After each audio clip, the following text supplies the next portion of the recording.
그 다음으로 나오는 거가 이제 문장 성분 있죠.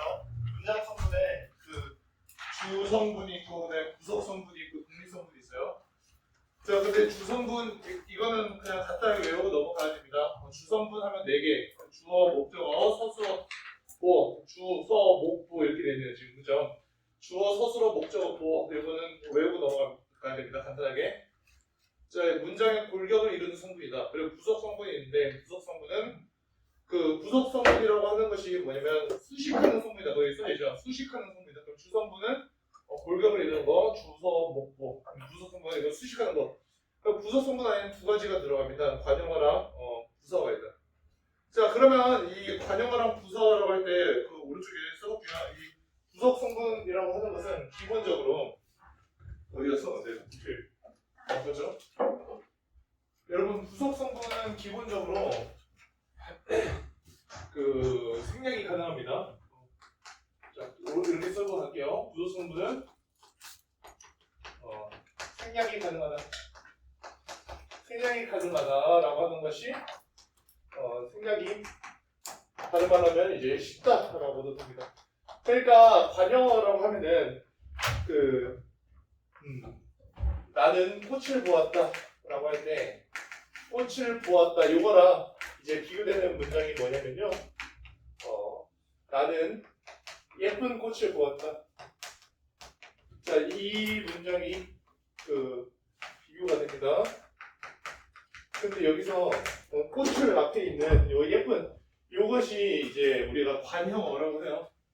요거 관형어라고 한다. 배울 거지만 이거 관형어인데 이 관형어는 생략이 가능하다 봅니다. 생략이 가능하니까 나는 이것을 빼고 그냥 꽃을 보았다 이게 가능한 거죠. 근데 생략이 안 될 때가 있어서 그때가 문제입니다. 그럼 배우겠죠? 마찬가지로 부사어라고 하는 것도 생략이 가능합니다. 예를 들어서 가장 간단한 부사어라고 하면은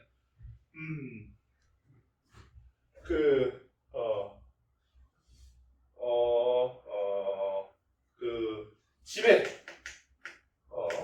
가거라 라는 문장이 있고 그 다음에 이거 말고도 어서 집에 가거라 라는 문장이 있어요. 가거라 그런 문장이 있죠. 자, 그럼 여기서 마찬가지로 이 어서라는 게 부사어입니다. 그 부사라는 말이랑 헷갈리면 안 되는데 부사라는 말은 품사예요. 품사는 뭐냐 그 단어 자체에 붙어 있는 꼬리뼈를 우리가 품사라고 합니다. 그래서 품사라고 하는 것은 그 단어에 붙어 있어요. 단어에 기본적으로 붙어 있다. 그 단어가 출생할 때부터 날 때부터 그 품사가 붙어 있는 거야. 그래서 그 품사를 바꾸기 위해서는 전미사가 필요한 거고요. 근데 여기서 우리가 말하는 문장 성분이라고 하는 것은 아주 다양한 겁니다. 그러니까 이것을 주어로 보면 주어가 되는 거고 이걸 서술어로 보면 서술어가 되는 겁니다. 그때마다 막 바뀔 수 있는 게 문장 성분이고 품사랑 그래서 다른 개념이죠. 이 부사어기 때문에 이것도 생략이 원칙적으로 가능합니다. 자, 근데 여기서 이 관용어가 생략 안 될 때가 있고 부사어가 생략 안 될 때가 있는데 관용어가 생략이 안 될 때 우리는 그 관용어를 뭐라고 그때가 뭐냐면 의적 명사를 수식하는 관용어 이거는 이제 배울 겁니다. 안 배우나? 네, 잠깐만요. 배울 겁니다. 네, 의적 명사를 수식하는 관용어 이거는 생략이 안 되고 부사어 같은 경우는 우리가 필수적 부사어라는 게 있습니다. 필수적 부사어라는 건 생략이 안 돼요. 그래가지고 그 두 가지는 따로 보셔야 되는데 하지만 그런 케이스가 아니면은 부속 성분은 생략이 가능하다 또는 생략이 쉽다. 이거 알고 계셔야 해요. 독립 성분이라고 하면은 다른 문장 성분이랑 직접적인 관련이 없다. 그렇기 때문에 독립이겠죠. 그 안에 보면 어떤 게 정리가 되어 있냐면 이제 품사랑 문장 성분이 정리가 되어 있어요. 그렇죠? 그래서 읽어볼게요. 첫 번째 점에서 문장 성분은 문장 안에서 문법적인 기능을 하는 구성단위다. 문장을 구성하는 기본적인 단위다. 뭐 어절과 일치한다 이러는데 자 거기서 보면은 그 안에 점 보세요. 평가원에서는 품사랑 문장 성분의 개념을 정확하게 이해하고 있는지 문제를 자주 출제한다. 그러니까 관용어라고 하는 것이 어떻게 만들어지냐면 보세요. 1번에서 명사가 관용어로 쓰일 수가 있다. 수지는 대학생활을 만들어보고 있다. 대학이 무엇을 꾸며주는지 한번 보세요.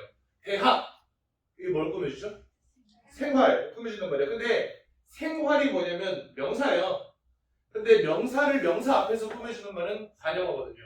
우리가 체언이라는 것을 배울 때 무엇을 배웠었냐면 체언에 두 가지 특징이 있는데 체언은 앞에서 관형어가 꾸며주고 뒤에 조사가 붙고 이것이 체언의 특징이었죠.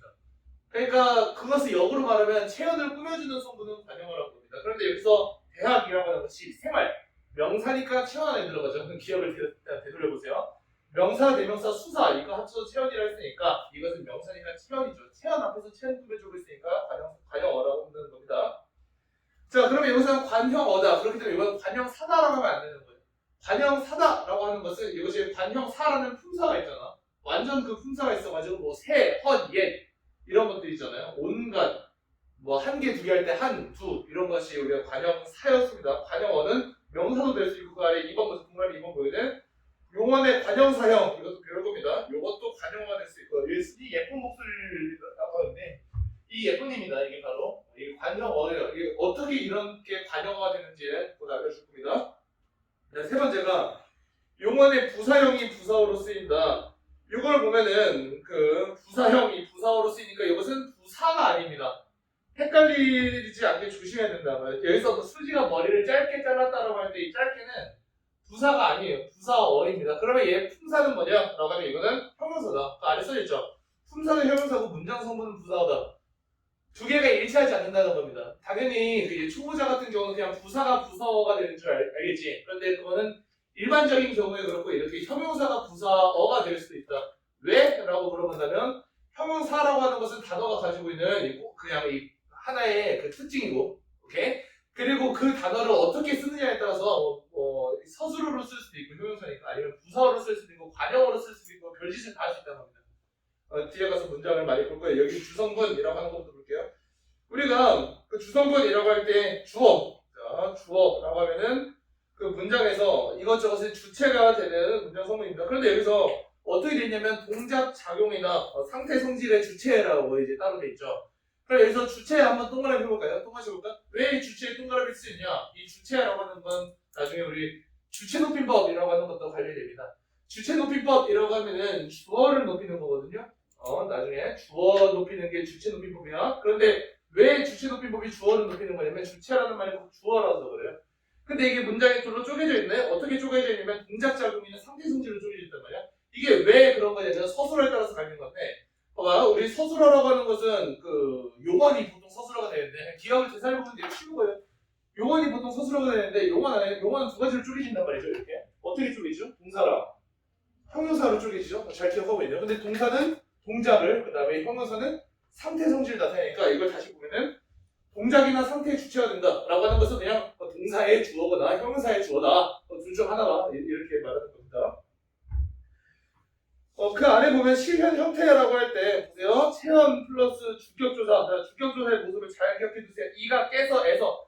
여기서 이가라고 하는 것은 우리가 앞에서 단어 부분 배울 때 주격조사라고 하면서 배웠던 것이고, 그죠? 에서라고 했던 것은 뭐냐면 그 단체에서가 붙으면 주격조사가 될 수 있다. 그래서 헷갈린다. 거기서 이렇게 배웠던 겁니다. 예문으로는 뭐가 있냐면 그 예시해 보세요. 그 에서를 볼게요. 정부에서 교육정책을 발표했다. 그렇죠. 정부가 주어야 되는 거예요.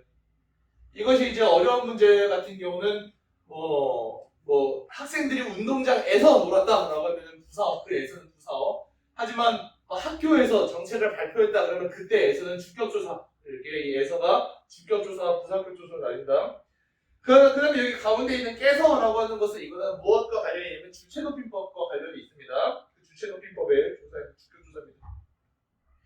그 다음에 체험 플러스 보조사 보세요. 보조사 보면은 미나는 또는 미나도, 미나만 예쁘다. 그럼 여기서 이것이 어떻게 되는 거냐면 체험 플러스 그 보조사라는 게, 봐봐. 원래 미나는 예쁘다 요거가 어떤 문장이 돼 있는 거냐면 미나가 예쁘다라고 돼 있었을 겁니다.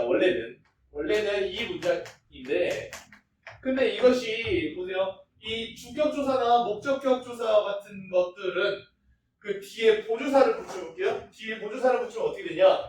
미나가만 예쁘다. 이상하잖아요. 미나가만 예쁘다. 되게 이상하죠, 문장이?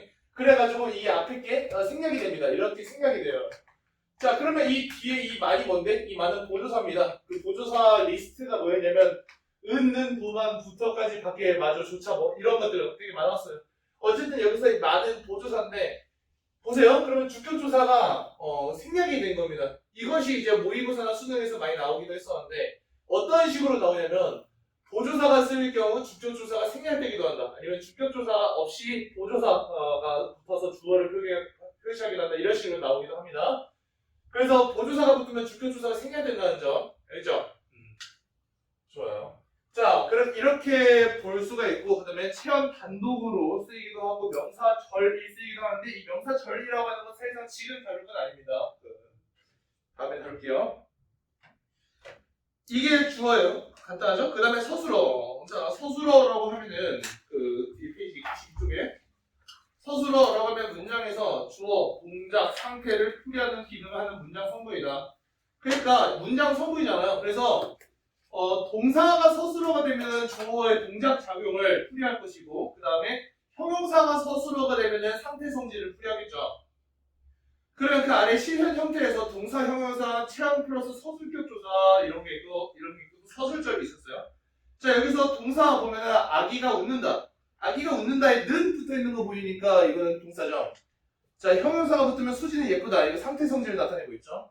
그 다음에 그거 말고도 또 어떤 것이 서술어가 될 수 있냐면 서술격 조사가 밑줄 치고 가겠습니다. 서술격 조사가 쓰이면 이거 서술어가 될 수 있다. 철수는 학생이다 라고 할 때 이 학생이다 라는 말은 서술어입니다. 서술어. 그렇죠? 그러면 자연스럽게 앞에 철수는이 철수는이 주어가 되는데 근데 여기서 이 철수는 학생이다 해서 철수는이 주어가 되는 것은 원래 철수가 학생이다 해서 왔을 겁니다. 했던 거 똑같이 해볼게요.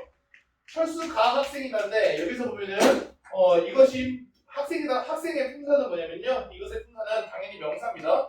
명사가 체언이죠. 체언이니까 뒤에 조사가 붙을 수 있어요. 그래가지고 여기서 이다가 뭐냐면 이게 서술격 조사야.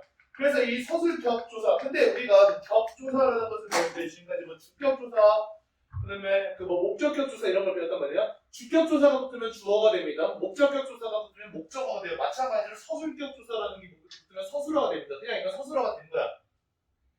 그러면 여기서 이게 서술어입니다. 서술어니까 주어가 필요하죠. 그래서 이게 서술어가 되니까 이 철수가가 뭐가 되면 주어가 돼요. 근데 당연히 여기서 이 가라고 하는 것은 주격조사잖아. 주격조사라서 주어를 나타내는데 근데 이거 보세요. 어떻게 돼 있어? 철수는 학생이다라고 돼 있잖아. 이게 뭐냐면 위에서 우리가 얘기했던 미나 가 예쁘다 이거랑 똑같은 겁니다. 주격조사 뒤에 보조사가 붙으면 주격조사가 생략된다. 여기서 철수가 학생이다 해서 가 뒤에 는이 바뀌죠. 그러니까 여기서 이 주격조사는 어떻게 되는 것이냐면 생략이 된 겁니다. 생략이 돼가지고 그냥 안 쓰인 거죠. 그래서 결론은 보조사만 우리 눈에 보이는 거죠. 오케이? 원래는 주격조사가 있다. 그런데 이제 주격조사가 생략이 됐다. 없는 거죠. 지금 있었으나 이제 없었습니다. 이렇게 되는 겁니다. 자, 그리고 그 안에 서술절이라고 하는 것을 우리 이제 한번 볼 필요가 있는데 자, 여기서 서술절이라고 할 때 여러분 국어에서 문장을 읽을 때는 주어부터 읽는 게 안 좋아요. 왜냐면 서술어부터 확인하기가 쉬운데 그건 또 왜 그러냐면 주어를 나타내는 명확한 표시가 드물어요 사실은. 왜냐면 우리 누가 주어를 이 가를 잘 안 써요. 문장들을 읽다 보면은 은이 주어로 참 많이 쓰이거든요. 근데 은은 사실상 보조사기 때문에 주어만을 나타내는 말은 아니야. 그러면 이것을 보세요. 느낌으로 파악을 해야 되는데 수지는 다리가 길다라고 되어 있네요. 수지는 다리가 길다 해서 이거 잘 봐. 이것을 우리가 어떻게 이해를 할 수가 있냐면 이거 이렇게 봅시다. 수지는 네모다 라는 문장을 한번 찍어봤다고 생각해봅시다. 네모다라는 문장을 찍었을 때 그냥 이것을 우리가 직관적으로 주어라고 이해를 했다고 해봅시다. 보조사가 쓰였지만 주어라고 이해를 했어요. 그러니까 주어가 있으니까 당연히 뒤에 나와야 되는 게 뭐죠? 서술어가 나와야 되죠. 근데 우리가 서술어에 기대하는 게 보통 세 가지를 기대를 해요. 어떻게 서술어가 나올 거라고 기대를 하냐면 동사가 나오거나 아니면은 형용사가 나오거나 아니면은 서술격 조사가 나올 것이다. 아까 배웠잖아 서술어에서. 그래서 서술격 조사가 나올 것이다. 이렇게 세 가지 중 하나가 나올 것이다 라고 생각을 하는데 그러니까 여기 이 서술어 자리에 뭐가 왔는지 볼게요. 뭐가 왔냐면 다리가 길다라는 게 왔어. 근데 이 말을 우리가 바꿔보겠습니다. 다리가 길다라는 말 대신에 바꿀 수 있는 말이 뭐가 있냐면 수지는 예쁘다 또는 수지는 못생겼다. 이러면 안 되겠죠. 수지는 네, 말랐다. 이런 걸로 바꿀 수 있다. 자, 봐봐. 수지는 예쁘다로 바꿀 수 있지. 근데 이 예쁘다의 문장 성분이 뭐예요? 형용사라고 하면 품사죠. 그러니까 그 형용사라는 품사에서 온 여기서 쓰인 뭐죠? 문장 성분은 주어 서술어란 말이야. 다시 수지는 네모다라는 말에 그 네모에 우리가 이제 뭐가 들어갈 거라고 생각했냐면 예쁘다와 같은 서술어가 당연히 들어갈 거라고 생각했어. 근데 그 서술어의 자리에 뭐가 와 있냐면 다리가 길다라는 말이 와 있네. 그럼 여기서 다리가 길다의 문장 성분은 뭐냐? 서술어 이렇게 대답해야 됩니다. 왜냐? 예쁘다처럼 서술어가 올 자리에 왔으니까 서술어지. 오케이? 서술어입니다. 여기 다리가 길다 자체 이게 일단은 1차적으로 분석할 때 다리가 길다 이게 통으로 서술어라는 거죠. 왜냐? 다리가 길다를 예쁘다로 바꿀 수 있는데 이것도 서술어니까 똑같이 바꿀 수 있는 거 보니까 예쁘다도 서술어, 얘도 통으로 서술어라는 거죠. 일단 그렇죠? 그래서 이 자리에 들어갈 게 서술어다. 근데 이 자리에 이게 들어갔네? 얘네도 서술어네. 근데 이 서술어를 잘 보니까 주격 조사가 또 보여. 그러면 이건 또 어떻게 되느냐? 이 다리는 주어, 오케이? 그 다음에 길다는 서술어란 말이야. 이 부분이 헷갈릴 수 있어. 순식간에 갑자기 헷갈릴 수 있어요. 갑자기. 다시 우리가 어디부터 시작했냐면 수지는 네모다에서부터 시작을 했어요. 수지는 네모다라고 하면 이 네모에는 예쁘다와 같은 형용사가 올 수 있는 걸로 봐서 여기는 서술어가 올 자리라고 우리가 예상을 하고 있었습니다. 서술어가 올 자리, 그래서 동사, 형용사, 서술격 조사가 올 거라고 생각했는데 다리가 길다라는 하나의 문장이 왔네. 넌 뭐니? 잘 모르겠지만 이 문장은 일단 서술어의 역할을 합니다. 그래서 우리가 여기서 다리가 길다 여기다가 밑줄을 쫙 긋고 이것의 문장 성분이 뭐야? 라고 말한다면 이것은 서술어예요 라고 얘기해야 돼요. 문장이 통째로 하나가 서술어가 되는 거죠. 근데 그 서술어 안에도 보니까 주어와 서술어 구조가 보이네요. 그러면 이런 경우 우리는 어떻게 이해를 하면 되냐면 이렇게 이해를 하면 된다는 겁니다. 일단 큰 문장에서 수지는 큰 주어, 그 다음에 다리가 길다 이렇게 큰 서술어. 그래서 주어 서술어 관계가 되는 거죠. 큰 문장에서 수지는 다리가 길다 이게 주어 서술어 관계가 되는 거예요. 근데 이 서술을 좀 더 쪼개보니까 이렇게 다리가 이게 뭐라고요? 이게 주어가 되고 길다 이게 서술어가 된다는 거죠. 알겠죠? 어쨌든지 간에 이렇게 나뉜다는 거죠. 수지는 다리가 길다는 서술어인 거잖아요. 그런데 우리가 요거에 동사가 아니고 형용사가 아니고 서술격 조사도 아니라고 했죠. 그러면 요 다리가 길다는 무엇이냐? 이 다리가 길다라고 하는 것은 바로 절입니다. 절은 뭐냐? 아까 넘어가만 했는데 절은 그냥 주어 그 다음에 서술어 있으면 절이라고 합니다. 영어에서는 주어 동사 있으면 절이라고 하죠. 우리말에서는 그 주어 서술어 있으면 절이라고 합니다. 서술어가 안 보이면 주라고 하고요. 자, 그렇기 때문에 이것을 뭐라고 하느냐? 절이 서술어에 기능한다 해서 서술절이라고 불러요. 알겠죠? 이거는 지금 짚고 넘어갔어야 됐어요. 그 저렇게 있으면 적어보세요.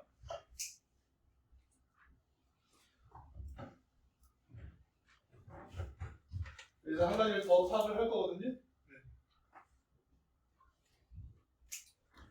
그래서 그러면 선생님이 앞에다 쓴 게 그 전체 문장의 주어가 있고 그 다음에 작은 문장의 주어가 있다. 그죠? 작은 문장의 주어는 뭐냐면 서술절 안에 주어. 전체 문장의 주어는 말 그대로 전체 문장의 주어죠. 그러면 여기서 주어도 두 개, 서술어도 두 개입니다. 당연히 문장이 두 개라서 그런 현상이 발생하는데 자 그러면 이것을 어떻게 말하냐? 이 길다 라고 하는 것은 작은 문장의 그 서술어잖아요. 우리가 이런 걸 뭐라고 하느냐? 안긴 문장의 서술어라고 합니다. 뒤에서 할 거예요. 다리가 라고 하는 것은 안긴 문장의 주어. 그 다음에 다리가 길다 전체는 안은 문장, 안기다 이렇게 안기는 게 있고 이렇게 앉는 게 있잖아요. 그래서 안은 문장의 서술어, 수지는이라고 하니까 안은 문장의 주어다 이렇게 구별해서 말합니다. 큰 게 아는 문장, 작은 게 안긴 문장 이렇게 서술어. 그래서 정리를 하자면 서술어는 어떻게 실현되느냐? 동사가 서술어가 될 수 있고 형용사가 서술어가 될 수 있고 그 다음에 서술격 조사가 붙은 게 서술어가 될 수 있고 그거 말고도 체험난도 이거는 그래요. 서술절, 이 서술절이 서술어가 될 수가 있다. 근데 그 왼쪽에 보면 서술어의 자릿수라는 게 있습니다. 서술어의 자릿수라는 게 뭐냐면 보세요. 조그맣게 돼 있어요. 서술어가 필수적으로 요구하는 문장 성분의 개수다. 서술어가 요구하는 겁니다. 우리말에서 문장 성분이라고 하는 것은 서술어가 요구해요. 그래서 주어, 목적어, 보어, 필수적 부사어 이런 것 중에서 꼭 필요한 문장 성분의 수다. 그래서 이것이 한 자리 서술어라는 게 있고 두 자리 서술어라는 게 있고 그 다음에 세 자리 서술어라는 게 있는데 한 자리 서술어라는 게 뭐냐면 이 서술어를 제외하고입니다. 반드시 이 문장에서 생략 안 되고 이런 것들 많이 봤을 거야. 반드시 필요한 것 이게 뭐냐? 주어만 필요하다. 그럼 노을이 붙다 이 안에 예문을 보세요. 그럼 붙다의 입장에서 반드시 필요한 건 주어입니다. 그래서 노을 이거 하나만 있으면 돼. 그래서 뭐 노을이 매우 붙다, 매우 같은 건 필요하지 않다 이거예요, 솔직히. 그래서 다이어트를 쫙 시켜버려. 그럼 노을이 붙다 이것만 해도 된다. 문장이 성립한다는 겁니다. 그러면 노을이라는 하나만 필요하잖아. 단어가 하나만 필요하죠. 단어가 아니라 문장 성분이 하나만 필요하죠. 그렇기 때문에 우리가 이런 것을 한 자리 서술어라고 한다. 두 자리 서술어라고 하면 뭐 주어 목적어, 주어 보어, 주어 필수적 부사 이러는데 몰라도 됩니다. 그냥 두 가지가 필요하면 돼. 근데 주어는 반드시 필요하니까 그 아래 예시를 보면 난 널 사랑해가 있죠. 난 널 사랑해에서 그 나는 주어고 너를 이거는 목적어입니다. 그러니까 이 사랑해라는 그 서술어의 입장에서 보면 주어와 목적어가 필요하다. 그래서 두 가지가 필요하니까 그 두 자리 서술어인 거죠. 마찬가지로 난 널 매우 사랑해에서 매우 같은 건 필요하지 않다 이거예요. 그러니까 매우 같은 거 들어있으면 그냥 제껴버리고 아니야 그냥 뭐 두 자리 서술어야 이러면 됩니다. 세 자리 서술어는 뭐냐면 그 주어, 목적어, 필수적 부사다 이렇게 세 가지가 들어간다. 이 필수적 부사어라는 말은 이제 어려운데 왜 그러면 그 부사어는 원래 생략이 쉬워요. 근데 여기서 생략이 안 되는 부사어라고 해서 필수 부사어라고 부르는 거야. 아까 선생님이 부석 성분이라고 할 때 부석 성분 가르쳐 줄 때 부석 성분에는 생략이 쉽다고 했습니다. 부석 성분은 생략이 가능하다 쉽다. 그런데 필수적 부사는 생략이 어려워요. 안 됩니다. 그렇기 때문에 필수적 부사어로 쓰이는 거고 나는 형에게 책을 주었다. 주어는 부사어에게 목적어를 주었다. 나는 주어잖아요. 그래서 이런 게 되는데 여기서 형에게가 부사어가 되겠습니다. 이런 것들 다 필요한 거예요. 그러니까 나는 책을 주었다라고만 하면은 누구한테 줬는지가 안 나타나 있어서 오케이? 그렇다는 겁니다. 자, 그 다음에 수지가 나를 남자로 여겼다. 그렇네요. 자, 여기서 수지가 나를 남자로 여겼다 해서 그 수지가 뺄 수 없습니다. 나를 뺄 수 없어요. 그러니까 수지가 남자로 여겼다. 뭐를? 그 안 나오잖아. 그죠? 남자로 이것도 반드시 있어야 돼요. 수지가 나를 여겼다. 이러면 이상한 문장이 되죠. 그러니까 생략이 어렵다는 겁니다. 보통 이 몇 자리 서술어 이런 것들이 이제 나올 때는 그냥 우리가 가지고 있는 통찰력으로만 풀 수도 있어요. 그래서 이 몇 자리 서술어 이거는 걱정하지 않으셔도 됩니다. 자, 그 다음에 하나의 용어 다양한 서술어의 자릿수. 요거는 네, 지금 하지 않으셔도 됩니다.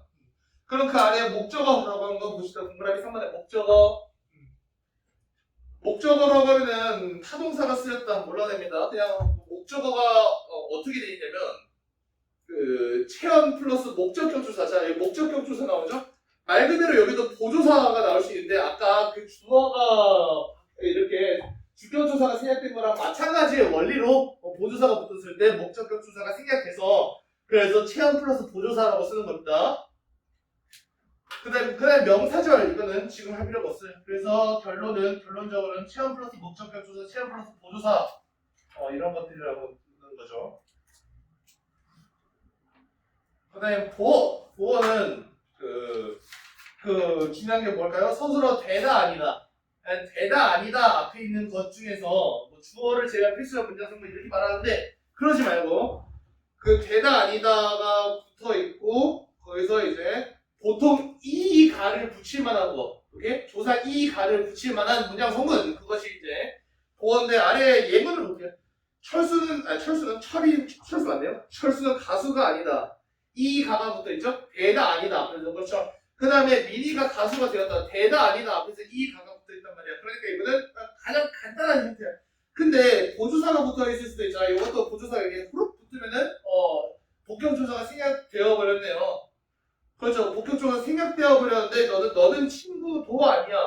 여기서 도라고 할 때 아니면 뭐 친구는 아니야라고 할 때 되다 아니다 앞에 있죠. 일단 되다 아니다 앞에 있고 이것을 어떻게 바꿀 수 있을 거냐면 너는 친구가 아니야로 바꿀 수 있을 것 같죠. 그러니까 이 가가 붙을 말이니까 이거는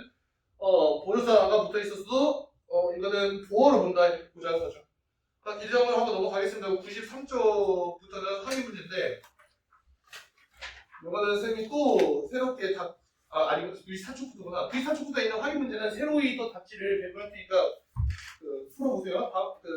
다음 주까지가 되겠죠? 우리 3번 부속성분이라고 하는 거 봅시다. 이게 어려워요, 여러분. 부속성분 이게 상당히 어렵습니다. 이거부터 잘 보셔야 돼요. 부속성분. 그럼 여기서 부속성분 안에는 두 가지가 있는데 관형어랑 그 다음에 부사어가 있어요. 근데 관형어는 뭐냐면 체언 앞에서 체언을 꾸며주는 말들 그런 것들을 우리가 관형어라고 합니다. 체언 앞에서 체언을 꾸며주는 거. 그런데 되게 특이한 경우가 있는데 부사가 체언을 꾸며줄 때가 있거든요. 그거 관련해서 이번에 문제 틀리신 분들 계시더라고요. 네. 부사가 체언을 꾸며줄 때가 있어요. 근데 그거는 우리가 그래도 부사어라고 봅니다. 아주 특이한 경우라서 넘어가고 거기 안에 보면은 실현 상태에서 관형사가 쓰일 때, 자 밑줄 그어볼까요?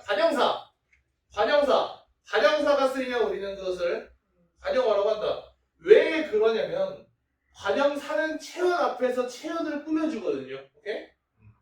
근데 관형사는 말 그대로 관형사니까 불변하잖아요. 그러니까 그것은 불변하다 보니까 활용이 안 돼. 그래서 이것이 관형사인지 뭔지 헷갈릴 때는 한번 활용을 시켜보면 됩니다. 새, 같은 거 붙어 있으면. 그 다음에 체언 플러스 관형격 조사의, 자, 관형격 조사는 의 하나가 있어요. 그런데 이 의 같은 것이 생략이 된다 싶으면은 생략이 된다래. 의 같은 게 붙어있다 싶으면 그것은 이제 관형어가 됩니다. 보세요. 거기 보면 철수는 수지의 노래를 좋아한다. 그러죠. 수지의 노래를 좋아한다. 그럼 수지의가 어떤 역할을 하게 됐냐? 뒤에 보면 노래라는 명사를 꾸며줬단 말이야. 그러면 이 수지의라는 말이 노래라는 말을 꾸며주는 말이 됐어. 근데 무엇을 꾸며줬냐? 라고 하면 명사를 꾸며줬거든요. 명사를 명사 앞에서 꾸며주는 거. 다시 말하면 체언을 체언 앞에서 꾸며주는 거. 우리가 이런 것을 뭐라고 하냐? 관형어라고 하거든요. 그래서 이것도 관형어가 되는 겁니다. 그 다음에 체언 단독이라고 할 때 성균 대학 생활에 만족하고 있다. 여기서 이 대학이라고 하는 것이 생활을 꾸며주는 거면 아까 있었던 예문이네요. 그렇죠? 대학이라고 하는 것이 생활을 꾸며주니까 말 그대로 이것도 명사 앞에서 명사를 꾸며준다. 그래서 관형어다.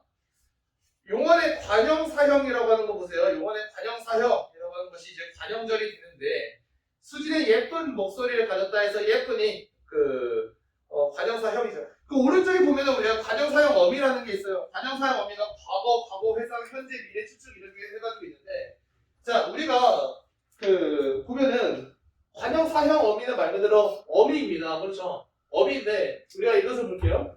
예문이 어떻게 되어 있냐면 수지는 예쁜 목소리를 가졌다 해서 이것이 이렇게 두 개 문장은 아니에요 원래. 봐봐요. 수지는 어떠한 목소리를 가졌다. 그러니까 여기서 목소리라는 말은 무언가에 의해서 꾸밈을 받고 싶어 하는 상태예요. 무슨 말이냐 그게. 자 이게 명사잖아. 근데 뭔가에 의해서 꾸밈을 받고 싶어해. 그래서 이 관형어를 무엇을 쓸까를 고민하고 있는 거야. 그러니까 수지는 어떠한 목소리를 가졌다. 어떠한 목소리인지 꾸밈을 이제 해주려고 합니다. 어떻게 꾸며줄까? 라고 생각하다가 예쁜이라는 말을 갖고 오는 거야. 근데 예쁜이란 말이 출신이 어디 있냐, 무엇이냐라고 하면은 형용사거든요. 오케이? 형용사예요. 그래가지고 이거 보세요. 이 문장 한번 보겠습니다. 목소리가 예쁘다. 또는 뭐 수지의 목소리가 예쁘다라고 해도 되겠죠. 자, 잘 봐봐. 내가 지금 무엇을 알려줄 거냐면 이 예쁘다라는 말이 도대체 어쩌다가 관형어가 되는지 그 과정에 대해서 설명할 겁니다. 자, 여기서 관형어를 필요로 합니다. 근데 우리가 가지고 있는 문장은 목소리가 예쁘다라는 문장입니다. 이 문장을 여기 위에다가 집어넣으면서 이 예쁘다를 관형어로 만들었거든요. 자, 어려우니까 한번 집중해서 들어보세요. 목소리가 예쁘다. 형용사네요. 그리고 명사에 주격조사 이가가 붙은 말인데요. 그러니까 자연스럽게 예쁘다는 문장 성분이 뭐가 되냐면 문장성분 뭐죠? 예쁘다의 문장성분. 서술어죠. 서술어. 형용사다라고 하는 것은 품사고 서술어라고 하는 것은 문장성분이죠. 그러니까 여기서 예쁘다는 서술어, 그 다음에 그 목소리다라고 하는 것은 뭐냐면 주어입니다. 자, 그럼 보세요. 이 예쁘다라고 하는 것은 원래 그 문장성분이 뭐였다? 서술어였다. 자, 이 예쁘다 원래 서술어였습니다.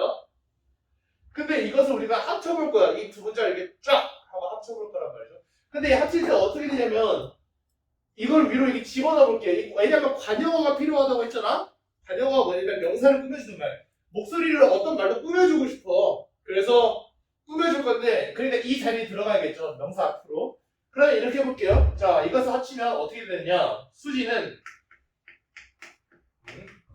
해보겠습니다. 그 목소리가 예쁘다. 그 다음에 계속 가볼게요. 목소리를 가졌다. 뭔가 이상하네요, 근데. 그렇죠? 일단 내가 지금 하는 것은 뭐냐면 첫 번째 과정으로 스텝 1이야, 스텝 1. 일단 요 문장을 여기에다가 쑤셔 박아봤어요. 관용어 자리에다 한번 쑤셔 박아봤습니다. 근데 이상합니다. 수지는 목소리가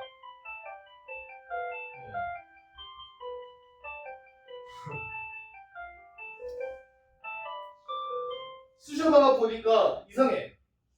왜 그러냐면은 여기서 이 다라는 어미 때문에 이상했던 거야. 자, 왜 이 다라는 어미 때문에 이상하냐면요. 이 다라는 어미는 종결어미, 그러니까 문장을 끝내버리는 어미라는 거죠. 이 다가 원래 그래요. 이 다라는 말은 문장의 제일 끝에 오는 거예요. 그러니까 문장을 끝내버리는 어미가 오니까 상당히 어색해지는 거야. 그래서 우리가 그 어미 목록을 잘 보니까 관형어로 쓰이는 어미가 있대. 그러니까 마치 이 서술어를 관형어처럼 쓰게 해주는, 관형어로 변신시켜주는 어미가 있다는 걸 발견합니다. 그래서 바꿔요. 여러분, 이 다라는 이게 뭐라고? 이게 종결어미입니다. 형사형 종결어미라는 건데 이걸 뭘로 바꾸냐면요. 이것을 떼고요. 이것을 니은이라는 종결어미로 바꿔볼게요. 니은이라는 어미로 바꿔볼게요. 이 어미는 뭐냐면 관형사형 어미입니다. 자, 어렵습니다. 이 예쁘다에서 다가 종결어미다. 그래서 종결어미는 원래 문장의 가운데 안 와요. 문장의 제일 끝에 온단 말이에요. 이렇게. 그러니까 이것을 바꾸고 관형사형 어미라는 것을 집어넣겠습니다. 왜냐면 관형어를 만들어 주고 싶거든요. 관형어가 뭐라고요? 명사를 꾸며주는 말을 관형어라고 합니다. 우리가 여기서 욕구가 뭐였어? 이 문장에서의 욕구는 목소리라는 명사를 꾸며주고 싶다는 게 욕구였어. 그러면 목소리가 뭐냐? 명사하니까 명사 앞에 붙는 명사를 꾸며주는 말, 관형어가 필요했던 거야. 관형어가 필요하니까 이 말을 관형어로 바꿔주는 어미가 필요해. 그게 바로 관형사형 어미다. 여기서 헷갈리면 안 되는 것이 뭐냐면, 선생님 여기서 이 예쁘다라는 형용사가 뭔가를 꾸며주는 말이 된다고요? 관형사가 된 건가요? 그게 아니에요. 품사가 바뀌는 것은 전미사가 필요합니다. 이것은 지금 우리가 무슨 짓을 하고 있냐면 문장 성분을 바꾸고 있어요. 품사라고 하는 건 단어의 고정된 성질입니다. 그래서 전미사는 어떤 새로운 요소가 와야 되는데 문장 성분이라고 하는 것을 이렇게 막 바꿀 수가 있어요. 약간 뭐냐면 품사는 사람의 인종, 그 다음에 문장 성분은 그 사람의 그 직업 같은 거예요. 그래서 어떤 황인이 여기 가서 의사를 할 수도 있고 공무원을 할 수도 있고 아니면 축구 선수가 될 수도 있고 다양하죠. 흑인도 마찬가지로 저기 가서 의사를 할 수도 있고 공무원을 할 수도 있고 축구 선수를 할 수 있다. 근데 흑인이 축구 선수가 되든 의사가 되든 흑인입니다. 황인도 마찬가지로 축구 선수가 되든 의사가 되든 황인이죠. 이것도 마찬가지로 이 예쁘다라는 말이 원래 서술어로 쓰였습니다. 근데 우리가 그 문장 보면 수지는 예쁜 목소리를 가졌다 해서 예쁜이 뭐냐면 관용어라고 되어 있거든요. 책에 그렇죠? 그러면 원래 서술어였던 예쁘다라는 말을 우리가 예쁜이라고 그 관용어로 바꿀 거란 말이에요. 자, 그러면 여기서 서술어 그 다음에 관용어 이런 것이 바로 뭐냐면 직업이야. 직업만 바꿀 수 있는 거야. 서술어를 직업으로 가졌다가 이제는 관용어를 직업으로 갖는 거야. 근데 이 말이 형용사라는 사실은 변하지 않지. 직업을 바꿔도 그 황인이 되지 갑자기 백인이 되지 않는 것처럼요. 오케이? 그러니까 품사를 건드리려 하지 마세요. 선생님 이거 형용사였잖아요. 그게 중요하지 않아요. 이건 서술어였잖아요. 이게 중요한 거죠. 서술어였는데 어떻게 관용어가 됐나요? 이게 중요한 겁니다. 어떻게 관용어가 됐나요? 그게 바로 이 관형사형 어미를 붙여서 관용어가 된 겁니다. 다시 관형사형 어미를 붙이면 관용어가 됩니다. 자, 그래가지고 여기 이 예쁘다라는 말에 관형사형 어미를 붙여봤어요. 그러니까 붙여보니까 어떻게 되냐면 이렇게 됩니다. 수지는 목소리가 예쁜, 자, 니은을 붙여본다고 했습니다. 목소리를 가졌다. 근데 뭔가 여전히 뭔가 여전히 좀 어색합니다. 이번에 왜 어색하냐면 반복되는 게 있어서 그래요. 어떻게 반복이 되냐면 목소리가 예쁘다 해서 이 목소리라는 것이 반복이 되네요. 그렇죠? 반복이 돼요. 그래가지고 얘를 생략시켜 봅시다. 그러면 그것이 이제 결론적으로 어떻게 되는 거냐면 이렇게 됩니다. 볼게요. 중이 이렇게 많이 올려졌나? 수지는 이거 생략해. 그러면 어떻게 된다? 예쁜 목소리를 가졌다. 바로 되는 겁니다.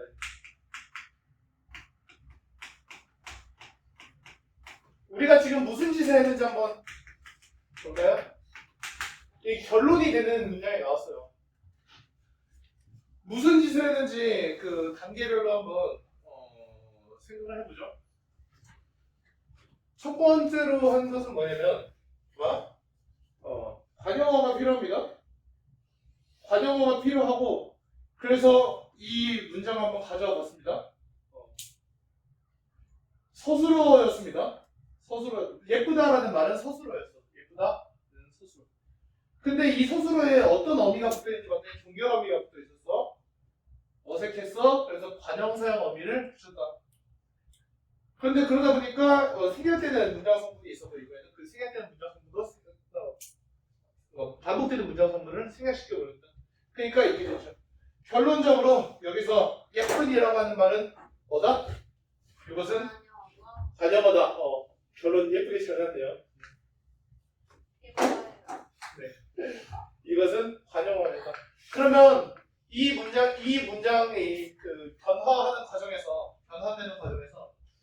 무엇이 무엇으로 바뀌냐라고 하면은 서술어였던 예쁘다가 관형어인 예쁜으로 바뀌었습니다. 이렇게 말하면 됩니다. 네. 그래서 여기서 예쁘는 관형어인 거예요. 그러면 그냥 이초유학을 하자면 관형사의 어미 니은 붙였더니 관형어가 됐다. 이게 이초유학이고 길게 말하면 이렇게 된다는 거죠. 그래서 우리가 아까 서술절 얘기했던 걸 한번 기억해 봅시다. 서술절 얘기했던 것이 어떻게 되면 서술어가 알고 보니까 수지는 뭐 다리가 길다고 그랬잖아요. 그 서술어가 알고 보니까 다리가 길다라는 주어 서술어, 문장이 서술어를 구성하고 있었어요.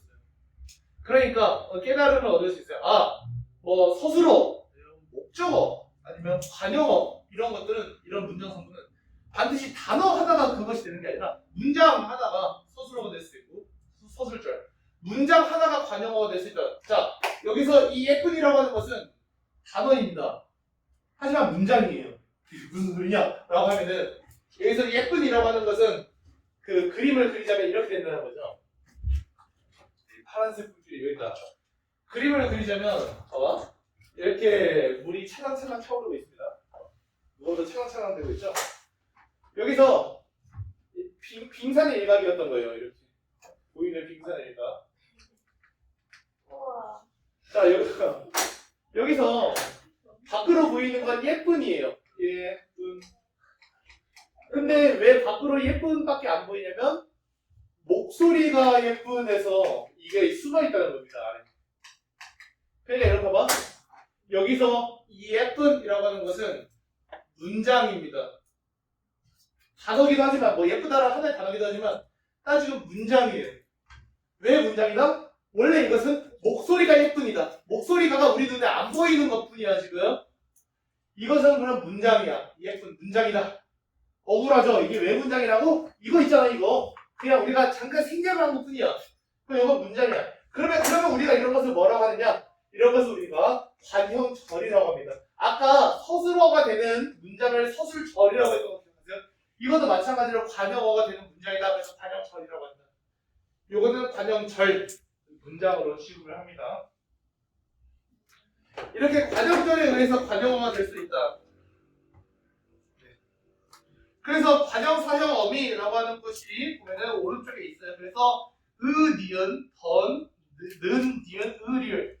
참고로 최근 수능에서 이 관형사형 어미가 출제가 되기 때문에 올해는 출제가 될 확률이 매우 희박합니다.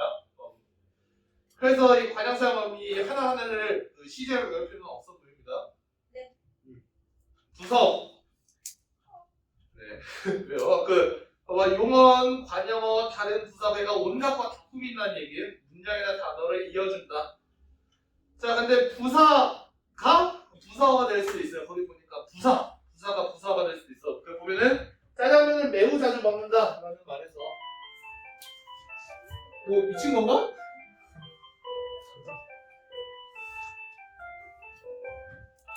지금 우리 종소리 4번 듣지 않았나요? 3번? 그럼 왜 10분에 걸쳐 3번이 쳐야 되는 거지? 예비죠. 아니 뭐 그냥 만들어주세요. 알겠습니다. 그런 게 있군요. 주말 걱정이. 알겠습니다. 얘들아 보자. 그러면 여기서 보면은 부사가 부사어가 될 수도 있다. 근데 그 아래 보세요. 체언 플러스 부사 격조사. 당연히 격조사, 부사 격조사가 붙으면 부사어가 될 수 있겠죠.